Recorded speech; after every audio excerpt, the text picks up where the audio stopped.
ನಮಸ್ಕಾರ. ರಿವ್ಯೂ ಚಾನಲ್ಗೆ ಸ್ವಾಗತ. ನಾನು ಸೌಖ್ಯ ಗಾಂವ್ಕರ್.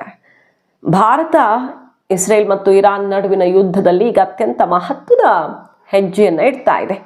ಇದೇ ಮೊದಲ ಬಾರಿಗೆ ಭಾರತ ಇರಾನ್ ಖಮೇನಿ ಹತ್ಯೆಗೆ ಸಂತಾಪ ಸೂಚನೆ ಮಾಡಿದೆ ಅನ್ನೋದು ವೆರಿ ಇಂಟ್ರೆಸ್ಟಿಂಗ್. ಜೈಶಂಕರ್ ಕಡೆಯಿಂದ ಒಂದಲ್ಲ ಎರಡು ಬಾರಿ ಅಲ್ಲಿನ ವಿದೇಶಾಂಗ ಸಚಿವರಿಗೆ ಕಾಲ್ ಹೋಗಿದೆ. ಮತ್ತೊಂದು ಕಡೆ ಹಾರ್ಮೋಸಲ್ಲಿ ಸಿಕ್ಕಾಕೊಂಡಿರುವಂಥ 37 ಹಡಗುಗಳನ್ನು ಬಿಡಿಸ್ಕೊಂಡು ಬರೋದಕ್ಕೆ, ಅಂದರೆ ಅಲ್ಲಿನ ಕ್ಲಿಯರ್ ಮಾಡಿಸ್ಕೊಳ್ಳೋದಕ್ಕೆ ಬೇಕಾದ ಮಹತ್ವದ ಹೆಜ್ಜೆಯನ್ನು ಭಾರತ ಇಟ್ಟಿದೆ. ಇದರ ನಡುವೆ ಅಮೆರಿಕ ಮಾತ್ರ ಭಯಂಕರವಾದ ಅಸ್ತ್ರವನ್ನು, ಬ್ರಹ್ಮಾಸ್ತ್ರವನ್ನು, ಇನ್ನೇನು ಯುದ್ಧನೇ ಮುಗಿಸ್ಬಿಡುತ್ತಾ ಅನ್ನುವಂತಹ ಅಸ್ತ್ರವನ್ನು ಎತ್ತೇ ಬಿಟ್ಟಿದೆ. ಡೀಟೇಲ್ಸ್ ಇಡ್ತಾ ಹೋಗ್ತೀವಿ. ಮಿಸ್ ಮಾಡಿದ್ರೆ ನಮ್ಮ ಚಾನಲ್ನ ಸಬ್ಸ್ಕ್ರೈಬ್ ಮಾಡಿ, ನಿಮ್ಮ ಅಭಿಪ್ರಾಯ ಕಮೆಂಟ್ ಮಾಡಿ ತಿಳಿಸಿ. ಎಸ್ ವೀಕ್ಷಕರೇ, ಭಾರತ ಖಮೇನಿ ಹತ್ಯೆಯ ಬಳಿಕ ಯಾವುದೇ ಬಗೆಯಲ್ಲಿ ಮಾತಾಡಿರಲಿಲ್ಲ. ಒಂದೇ ಒಂದು ಶಾಂತಿ ಸ್ಥಾಪನೆ, ಎರಡೂ ಕಡೆಯಿಂದ ಅದಕ್ಕೆ ಬೇಕಾದಂತಹ ಕೆಲಸ ಮಾಡಿ ಅನ್ನೋ ಸಂದೇಶ ಮಾತ್ರ ಮೋದಿ ಅವರು ಕೊಟ್ಟಿದ್ರು. ಇರಾನ್ ಮತ್ತು ಖಮೇನಿ ಭಾರತ ಜೊತೆ ವಾಣಿಜ್ಯ ವ್ಯಾಪಾರ ಆ ನಿಟ್ಟಿನಲ್ಲಿ ಇಂಪಾರ್ಟೆಂಟ್ ಅನ್ಸಿದ್ರು ಕೂಡ ಹಲವಾರು ವಿಚಾರಗಳಲ್ಲಿ ಇಂಟರ್ಫಿಯರ್ ಆಗಿದ್ದು, ಮತ್ತು ನಮ್ಮ ಭವಿಷ್ಯದ ಬೇಕಾದಷ್ಟು ವಿಚಾರಗಳಲ್ಲಿ ಸಮಸ್ಯೆ ಆಗಬಹುದು ಅನ್ನೋ ಕಾರಣಕ್ಕೆ ಭಾರತ ಸುಮ್ಮನಿತ್ತು. ಈಗ ಪ್ರಪ್ರಥಮ ಬಾರಿಗೆ ಖಮೇನಿ ಸಾವಿಗೆ ಸಂತಾಪವನ್ನು ಸೂಚಿಸಿದೆ. ಮತ್ತು ವಿದೇಶಾಂಗ ಸಚಿವ ಜೈಶಂಕರ್ ಅವರು ಅವರ ಕೌಂಟರ್ ಪಾರ್ಟ್ ಜೊತೆಗೆ, ಇರಾನ್ನ ವಿದೇಶಾಂಗ ಸಚಿವರ ಜೊತೆಗೆ ಎರಡನೆಯ ಬಾರಿ ಫೋನ್ ಕಾಲಲ್ಲಿ ಮಾತುಕತೆ ನಡೆಸಿದ್ದಾರೆ.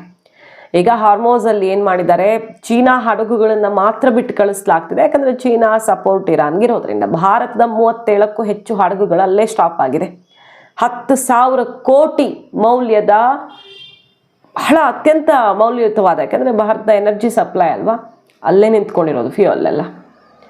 ಈಗ ಅದು ಬರಬೇಕು ಕ್ಲಿಯರ್ ಆಗಿ, ಮತ್ತು ನಮ್ಮವ್ರು ಸೇಫಾಗಿ ಬರಬೇಕು. ಮಧ್ಯಪ್ರಾಚ್ಯದಲ್ಲಿ ನಡೀತಾ ಇರುವಂತಹ ದಾಳಿ ನಿಲ್ಲಬೇಕು, ಅಲ್ಲೂ ನಮ್ಮ ಇಂಡಿಯನ್ಸ್ ಇದ್ದಾರೆ, ಮತ್ತು ನಮ್ಗೆ ಬೇಕಾದಂತಹ ದೇಶಗಳಿಗೆ ಹಾನಿ ಆಗಬಾರ್ದು ಅನ್ನೋ ಸ್ಟ್ಯಾಂಡ್ ಕ್ಲಿಯರ್ ಇದೆ. ಸೊ ಇರಾನ್ ಜೊತೆಗೆ ಮಾತುಕತೆಗೆ ಮುಂದಾಗಿದೆ ಈಗ ಭಾರತ. ಈ ನಿಟ್ಟಿನಲ್ಲಿ ವಿದೇಶಾಂಗ ಸಚಿವರು ನಿರಂತರ ಪ್ರಯತ್ನದಲ್ಲಿದ್ದಾರೆ. ನರೇಂದ್ರ ಮೋದಿ ಅವರು ಕೂಡ ಶಾಂತಿ ಸ್ಥಾಪನೆಗೆ ಬೇಕಾದ ಕೆಲಸ ತಕ್ಷಣಕ್ಕಾಗಲಿ ಅನ್ನೋ ಸೂಚನೆಯನ್ನು ಕೊಟ್ಟಿದ್ದಾರೆ. ಈಗಾಗಲೇ ಭಾರತ ಮಧ್ಯಪ್ರಾಚ್ಯದ ಎಲ್ಲ ರಾಷ್ಟ್ರಗಳ ಮುಖ್ಯಸ್ಥರ ಜೊತೆಗೆ ಮಾತಾಡಿದೆ. ನರೇಂದ್ರ ಮೋದಿ ಅವರೇ ಖುದ್ದು ಮಾತಾಡಿದ್ದಾರೆ. ಈಗ ಇರಾನ್ ಜೊತೆಗಿನ ಮಾತುಕತೆಯನ್ನು ಅಧಿಕೃತವಾಗಿ ಭಾರತ ಶುರು ಮಾಡಿರೋದು. ಇದಕ್ಕೆಲ್ಲ ಫುಲ್ ಸ್ಟಾಪ್ ಹಾಕಬೇಕಂದ್ರೆ ಎರಡೂ ಕಡೆಯಿಂದ ಕೆಲಸಗಳಾಗಬೇಕು, ಒಂದು ಕಡೆಯಿಂದ ಆಗಲ್ಲ. ಭಾರತ ತನ್ನ ಹಿತದೃಷ್ಟಿ ಮತ್ತು ನಮ್ಮ ಭಾರತೀಯರ ಸೇಫ್ಟಿ, ಫ್ಯೂಯಲ್ ಸಪ್ಲೈ ಎಲ್ಲ ದೃಷ್ಟಿಯಿಂದ ಈಗ ಮಾತುಕತೆ ಅನಿವಾರ್ಯವಾಗಿದೆ, ಮಾತುಕತೆಯನ್ನು ನಡೆಸ್ತಾ ಇದೆ. ಇರಾನ್ ಭಾರತ ತನ್ನ ಜೊತೆಗೆ ನಿಲ್ಲಬೇಕು ಅಂತ ಬಯಸ್ತಾ ಇರೋದು ಕೂಡ ಹೌದು. ಇದೇ ಸಮಯದಲ್ಲಿ ಅಮೆರಿಕ ಏನು ಮಾಡ್ತಾ ಇದೆ ನೋಡಿ, ಡೂಮ್ ಸ್ಟೇ ಮಿಸೈಲನ್ನು, ಅಂದರೆ ಅದೊಂದು ನ್ಯೂಕ್ಲಿಯರ್, ಅತ್ಯಂತ strongest nuclear war ahead carry ಮಾಡುವಂಥ ಒಂದು ಸಾಮರ್ಥ್ಯ ಇರುವ ಡೂಮ್ ಸ್ಟೇ ಮಿಸೈಲನ್ನು ಇದೇ ಸಮಯದಲ್ಲಿ ಟೆಸ್ಟ್ ಮಾಡಿರೋದು. ಅಮೆರಿಕ ನ್ಯೂಕ್ಲಿಯರ್ ಟೆಸ್ಟ್ ಮಾಡ್ತಿದೆ ಕಳೆದ ಒಂದು ವಾರದಿಂದ. ಯಾಕಂದರೆ 100 ಸಲ ಭೂಕಂಪನ ಆಗಿದೆ. ಅದರ ನಡುವೆ ಡೂಮ್ ಸ್ಟೇ ಮಿಸೈಲ್ ಟೆಸ್ಟ್, ಇದು ಬೆಚ್ಚಿ ಬೀಳಿಸುವಂಥ ವಿಷಯ. ಒಂದು ಸಲ ಅದನ್ನು ಕೈಗೆತ್ಕೊಂಡ್ರೆ ಇರಾನ್ ಸರ್ವನಾಶವಾಗುತ್ತೆ. ಅಂತಹದ್ದೊಂದು ಪ್ರಯೋಗವನ್ನು ನಡೆಸಿದೆ.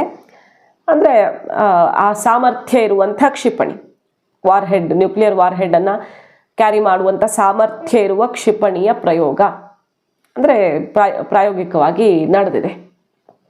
ಇರಾನನ್ನು ಬೆಚ್ಚಿ ಬೀಳಿಸ್ತಾ ಇದೆ ಈ ಪ್ರಯೋಗದ ಮೂಲಕ. ಆದರೆ ಇರಾನ್ ಮಾತ್ರ ನಾನು ಏನಾದರೂ ಬಗ್ಗಲ್ಲ, ಯಾವ ಕಾರಣಕ್ಕೂ ಯುದ್ಧ ನಿಲ್ಲಿಸಲ್ಲ, ಏನು ಮಾಡ್ತಿರೋ ಮಾಡಿ ಅನ್ನೋ ರೀತಿಯಲ್ಲಿ ಸೆಡ್ ಹೊಡೆದಿರೋದು. ಮಧ್ಯಪ್ರಾಚ್ಯ ರಾಷ್ಟ್ರಗಳಿಗೆ ಎಚ್ಚರಿಕೆ ಕೊಟ್ಟಿದೆ. ಇದಕ್ಕೆ ಫುಲ್ ಸ್ಟಾಪ್ ಹಾಕಬೇಕಂದ್ರೆ ಸಿಂಪಲ್, ನಿಮ್ಮಲ್ಲಿರುವಂಥ ಅಮೆರಿಕ ನೆಲೆಯನ್ನು, ಅಮೆರಿಕ ಸೈನಿಕರನ್ನು ಹೊರದಬ್ಬಿ. ಅಮೆರಿಕದ್ದು ನಿಮ್ಮಲ್ಲಿ ಏನೂ ಇರಬಾರ್ದು, ಅಷ್ಟಾದ್ರೆ ನಾವು ನಿಮ್ಮ ಮೇಲಿನ ದಾಳಿಯನ್ನು ನಿಲ್ಲಿಸ್ತೀವಿ ಅಂತ ಅಮೆರಿಕ ವಿಚಾರದಲ್ಲಿ ಇರಾನ್ ಕಟ್ಟೆಚ್ಚರವನ್ನು ಕೊಟ್ಟಿದೆ. ಸೊ ಮತ್ತಷ್ಟು ಜ್ವಾಲಾಮುಖಿಯಂತೆ ಉಗ್ರ ಸ್ವರೂಪವನ್ನು ತಾಳ್ತಾ ಇದೆ ಇರಾನ್. ಈಗ ಇರಾನ್ ಮತ್ತು ಇಸ್ರೇಲ್ ಯುದ್ಧದಲ್ಲಿ ಒಂದು ಮೆಗಾ ಟ್ವಿಸ್ಟ್, ಕುದ್ರೆಶ್ ಎಂಟ್ರಿ, ಭಯಂಕರ ದಾಳಿಯನ್ನು ಮಾಡ್ತಿದ್ದಾರೆ. ಇರಾಕ್ನಲ್ಲಿರುವಂತಹ, ಇರಾಕ್ ನಡುವೆ ಇರುವಂತಹ ಕುದ್ರೇಶ್ಗಳು ಇರಾನ್ ಮೇಲೆ ಹಿಡಿತ ಸಾಧಿಸಬೇಕು, ತಾವಲ್ಲಿ ಬಂದು ನೆಲೆ ನಿಲ್ಲಬೇಕು ಅನ್ನುವಂಥ ಆಸೆಯಲ್ಲಿರೋರು. ಅವ್ರಿಗೀಗ ಅಮೆರಿಕ ಇಸ್ರೇಲ್ ಬಲ, ಶಸ್ತ್ರಾಸ್ತ್ರ ಎಲ್ಲ ಪೂರೈಕೆ ಆಗ್ತಿದ್ದು. ಒಂದು ಕಡೆ ಅಮೆರಿಕ ಇಸ್ರೇಲ್ ದಾಳಿನೇ ತಡ್ಕೊಳ್ಳೋಕ್ಕಾಗ್ತಿಲ್ಲ ಇರಾನ್ಗೆ, ಸಿಕ್ಕಾಪಟ್ಟೆ ಸಂಘರ್ಷ ತೀವ್ರವಾಗಿರೋ ಹೊತ್ತಲ್ಲಿ ಕುದ್ರೇಶ್ ಪಡೆ ಈಗ ಭಯಂಕರ ದಾಳಿಯನ್ನೇ ನಡೆಸ್ತಾ ಇರೋದು. ಹಡಗುಗಳು ಅವರ ಪ್ರಮುಖ ಪ್ರದೇಶಗಳ ಮೇಲೆ ನಿರಂತರ ಬೆಂಕಿ ಮಳೆಯನ್ನೇ ಸುರಿಸ್ತಾ ಇದ್ದಾರೆ. ಸೊ ಯುದ್ಧ ಮತ್ತಷ್ಟು ತೀವ್ರ ಸ್ವರೂಪಕ್ಕೆ ಹೋಗ್ತಾ ಇದೆ. ಹಾಕೊಂಡಿರೋ ಹಡಗುಗಳನ್ನ ನಾವು ವಾಪಸ್ ಇಲ್ಲಿಗೆ ರೀಚ್ ಆಗೋ ರೀತಿ ನೋಡ್ಕೊಳ್ಳೋ ಪ್ರಯತ್ನ ಆಗತ್ತೆ.